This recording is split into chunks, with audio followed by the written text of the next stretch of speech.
अस्सलाम वालेकुम, मेरा नाम मोहम्मद इलियास है और मैं इस वक्त मौजूद हूँ Chishti chemicals and engineering workshop Khanewal में। माशाल्लाह बेहतरीन परफॉर्मेंस के साथ प्लॉटर मशीन डिलीवर हो रही है इस्लामाबाद के लिए और इसके अंदर से मटीरियल निकाला है ताकि इसे हम मुकम्मल हो सके और मशीन को है वो अच्छी तरह से बेहतरीन परफॉर्मेंस के साथ मशीन से निकला हुआ जो मटीरियल है वो आप चेक कर सकते हैं। बेहतरीन ज़बरदस्त परफॉर्मेंस के साथ प्लॉटर मशीन तैयार करता है Chishti chemicals and engineering workshop Khanewal.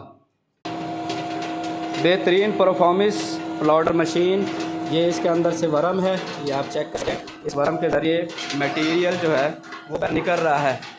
बेहतरीन ज़बरदस्त परफॉर्मेंस तैयार करदा चिश्ती केमिकल्स एंड इंजीनियरिंग